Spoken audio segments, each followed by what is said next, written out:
Very good afternoon. Myself, Dr. Sheetal, clinical consultant, Felix Hospital.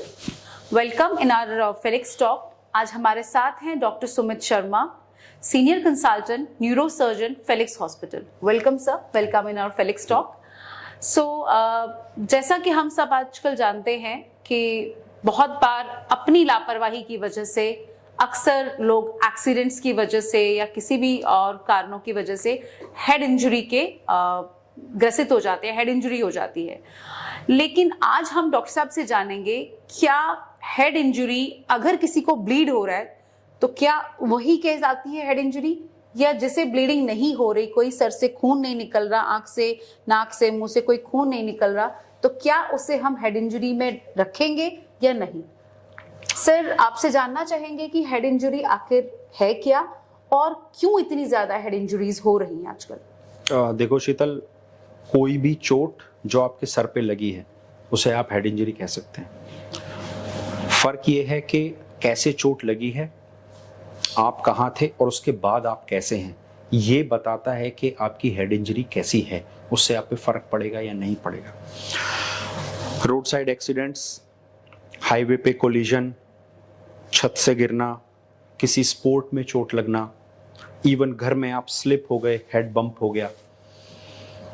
Slip हो गए, head bump हो गया, ये बहुत छोटी सी बात है. हो सकता है आपको हल्का सा पेन हो और आप ठीक हो जाएं, लेकिन यही चीज़ अगर किसी एल्डरली पेशेंट के साथ हो जाए, किसी बुजुर्ग के साथ हो जाती है, तो ये उनके लिए it can be a disaster for the family.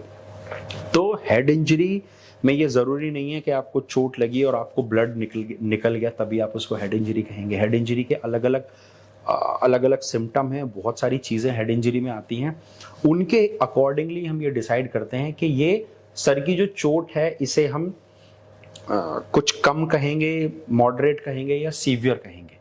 तो ये उससे डिसाइड होता है कि पेशेंट कैसा है और चोट कैसे लगी है. ओके सर, इसके सिम्टम्स क्या रहेंगे? क्या कैसे कैसे पेशेंट को क्या प्रॉब्लम्स होंगी? सर में दर्द से लेके,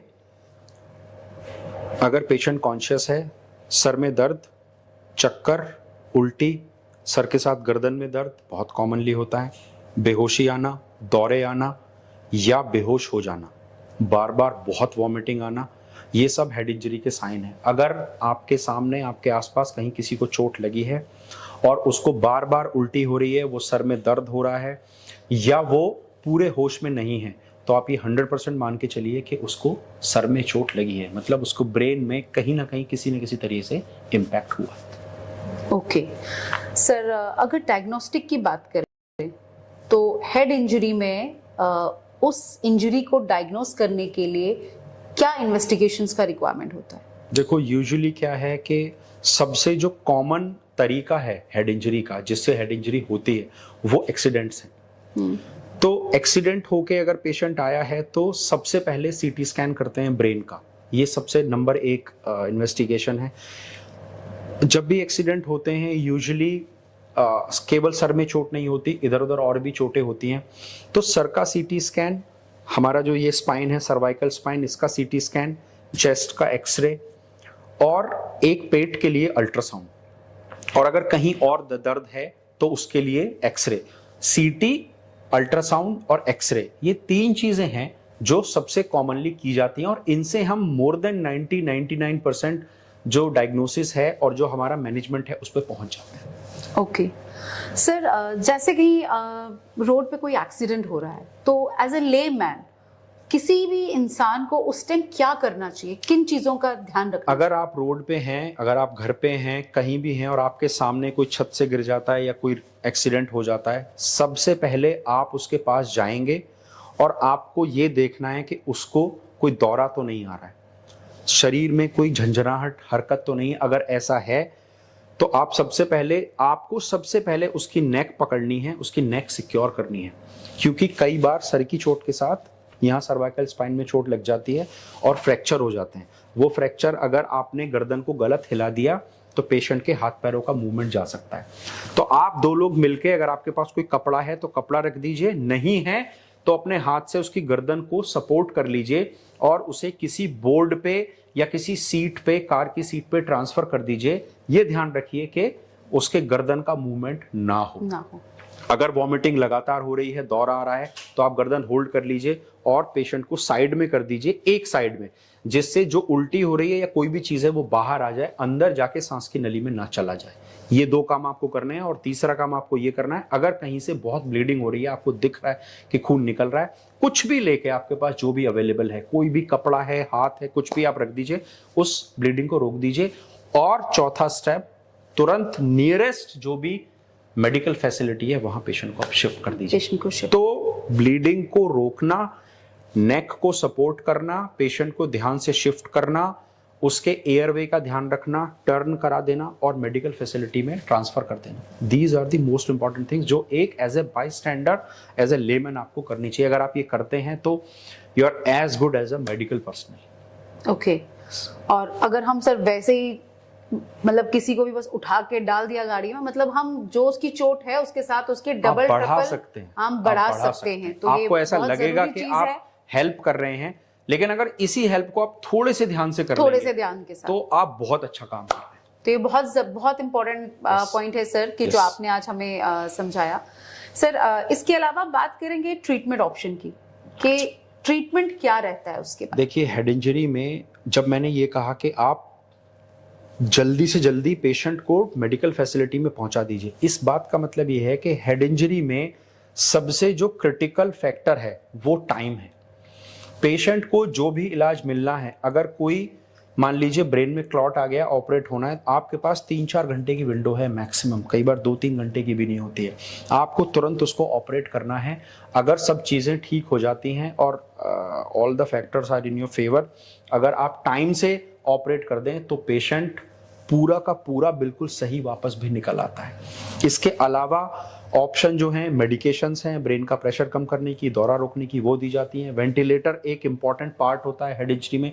कई बार बहुत सारे लोग होते हैं, सर में चोट लग गई, वो क्वेरी भेजते हैं कि देखिए हमारा मरीज तो कल चोट लगी थी, आज तक भी वेंटिलेटर पे है, हमें समझ नहीं आ रहा है क्या हो रहा है, पता नहीं क्यों वेंटिलेटर पर। वेंटिलेटर सर की चोट के इलाज का एक इंपॉर्टेंट पार्ट है।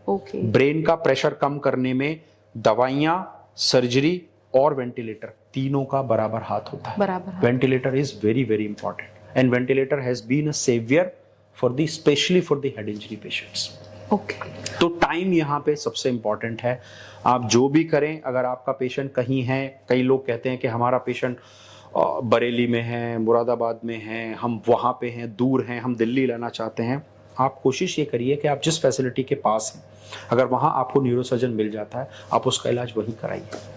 प्राइमरी ट्रीटमेंट एटलीस्ट उसको प्राइमरी ट्रीटमेंट आप वहाँ पे स्टार्ट करा दीजिए।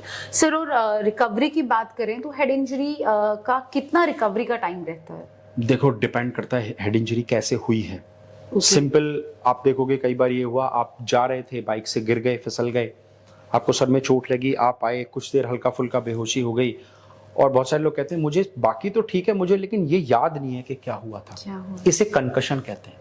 कंकशन बहुत फैंसी वर्ड है, आपने बहुत सारे लोगों ने मूवीज में देखा होगा, जो वेस्टर्न मूवीज हैं उनमें कंकशन बहुत, आर्मी में कंकशन बहुत यूज होता है। तो कंकशन वाले पेशेंट्स को हमें कुछ नहीं करना है, वो दे जस्ट टेक मेडिकेशन लेते हैं और ठीक हो जाते हैं। उसके बाद डिपेंड करता है कि आपकी इंजरी कैसी है, जितनी खराब इंजरी उतना लंबा रिकवरी का टाइम। तो मोटा मोटा ऐसे ही समझ सकते हैं।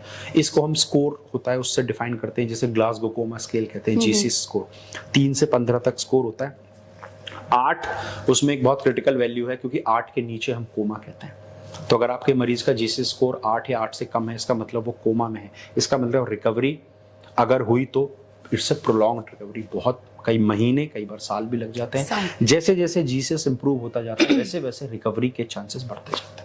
ओके सर, कुछ कॉम्प्लिकेशन के चांसेस भी होते होंगे ड्यू टू हेड इंजरी? हाँ, नहीं, हेड इंजरी में कॉम्प्लिकेशन तो, ब्रेन इज द मास्टर, तो ब्रेन ही सब कुछ कंट्रोल कर रहा है। अगर ब्रेन में इंजरी है तो सारी चीज़ों पे फर्क आएगा। फर्क आने का मतलब ये है, अगर कॉन्शियसनेस लेवल ही नहीं है तो फिर बाकी फंक्शन काम करती हुए रहे, पेशेंट उठ के जा नहीं सकता। अगर वो उठ के जा भी सकता है या मूवमेंट कर सकता है, बात नहीं समझ सकता, उसको बात समझने में देर होगी, बोलने में दिक्कत हो सकती है। तो जितने भी हायर फंक्शंस हैं उन सब में प्रॉब्लम हो सकती है। ओके सर बहुत बार लोगों को ऐसा लगता है कि कहीं हमने ब्रेन की सर्जरी करवा दी तो पता नहीं वो नॉर्मल लाइफ जी पाएगा वो पेशेंट उसके बाद कि नहीं। तो अक्सर लोगों का ऐसा होता है, एक डर लगा रहता है कि हम सिर को काटना है तो बहुत बड़ी सर्जरी है। तो सर्जरी बड़ी है ये भी डिपेंड करता है कि आपको क्या है। ब्रेन में सब कुछ डायग्नोसिस पे डिपेंड करता है और काम कैसे किया गया है और किस टाइम पे किया गया है, तीनों बातें हैं। जैसे हम अभी हेड इंजरी की बात करते हैं तो हमारे पास ऐसे भी पेशेंट्स हैं जिनको हमने 1 दिन या 2 दिन के बाद हमें वो मिले और हमने ऑपरेट किया, लेकिन उनका उतना ऑप्टिमल फंक्शन कभी आ नहीं पाया जितना हम या फैमिली चाहते थे। और ऐसे भी पेशेंट जो बहुत खराब हैं, जिस उनको वो बीमारी हुई या क्लॉट हुआ जो बहुत खराब प्रोग्नोसिस होती है, लेकिन क्योंकि पेशेंट टाइम से हमारे पास आया, 2 घंटे 2.5 घंटे में हमने ऑपरेट कर दिया and he is as good as he was before. तो इट डिपेंड्स ऑन कि क्या चोट लगी है और कब ट्रीटमेंट मिला है। Okay, so holy the time management is very important for that. Very important for it. Okay, sir, आपके हिसाब से क्या प्रिवेंटिव मेजर्स लिए जा सकते हैं कि फ्यूचर में हम इन हेड इंजरीज को जितना कम कर पाएं? हेलमेट, स्पीड और कार चलाते वक्त डोंट ड्रिंक एंड ड्राइव। तो आप इन तीनों चीजों को अगर देखो तो ये तीनों चीजें गवर्नमेंट ने रेगुलेट कर रखी हैं। आपके सर को बचाने के लिए गवर्नमेंट आपसे फाइन लेती है। आप ड्रिंक करके ड्राइव ना करें, आपको बचाने के लिए और दूसरों को ना मार दें, उसके लिए गवर्नमेंट आपसे फाइन लेती है। तो गवर्नमेंट अगर फाइन ले रही है वो तो ठीक है, वो कह देंगे मत पहनो आप हेलमेट, इट डजंट मैटर किसी को। लेकिन अगर आप हेलमेट पहन के चलते हैं, आप एक लिमिट में चलते हैं, स्पीड पे नहीं चलते हैं और आप ड्रिंक ड्राइव नहीं करते हैं, तो आप ये मान के चलो that you are preventing almost 100% of head injuries, almost 100%। और अगर जैसे स्पेशली बाइक पे जो लोग हैं जो हेलमेट यहाँ ज्यादा पहनना चाहते हैं, वो चलेंगे हेलमेट या तो यहाँ होगा या साइड में लटका होगा, वो दैट्स अ डिजास्टर। आपके पास नहीं है तो फिर भी मैंने माना, आपके पास है और आप फिर भी नहीं पहन रहे हैं तो इट्स अ क्राइम। और फिर उसका पनिशमेंट जो है वो फिर हेड इंजरी के फॉर्म में मिलता है और लाइफ चेंज हो जाती है आपकी और आपकी फैमिली की। And if you are the only earning member of the family, तो आप सोचो कि उसके रिपरकशन कहां तक जा सकता है। सो ये 3 चीजें मैंने बताई इतने में। सर मैंने एक और चीज इसमें ऐड करना चाहूंगी कि मैंने पर्सनली देखा है हेलमेट पहनते हुए अंदर से ही मोबाइल भी फिक्स करके रखा होता है। मोबाइल तो अब ऐसी चीज है, उसके बारे में तो आप एक अलग सेपरेट टॉक कर सकते हैं कि कब करना चाहिए कब नहीं करना चाहिए। लेकिन अब आप देखो कई बार आप राइडर्स को देखेंगे जो ये फूड डिलीवरी वाले राइडर हैं, प्रेशर भी उन पे बहुत है, लोग इधर से फोन करें उधर से फोन करें। अब वो एक हाथ से बाइक चला रहा है, सामने भी देख रहा है, बीच में वो स्क्रॉल करता जा रहा है। बहुत सारे लोग देखेंगे जो स्क्रॉल, या कार वाले भी वो कार चला रहे हैं और वो स्क्रॉल कर रहे हैं या सीट बेल्ट नहीं लगा रहे हैं। तो ये तो मतलब ये ऐसी चीजें हैं जो बतानी तो नहीं पढ़नी चाहिए, but still we are trying to. Thank you so much sir, thanks a lot for your valuable time. तो देखा आपने कि हेड इंजरी के लिए जो डॉक्टर साहब ने आपको प्रिवेंटिव मेजर बताया कि आप हेलमेट पहने, सीट बेल्ट पहने, मोबाइल का यूज ना करें, ड्रिंक करके कार ना ड्राइव करें, इसकी वजह से आप कितनी सारी जानें बचा सकते हैं और खुद भी आप सेफ रहेंगे। Thank you so much. अगर इसके रिगार्डिंग कुछ भी आपके मन में कोई और क्वेरी हो, कुछ क्वेश्चंस हो, तो आप प्लीज हमारे कमेंट बॉक्स में अपना क्वेश्चन लिखें, अपना फोन नंबर लिखें, हम आपको खुद कॉल करके आपके क्वेश्चंस का जवाब देंगे। Thank you so much.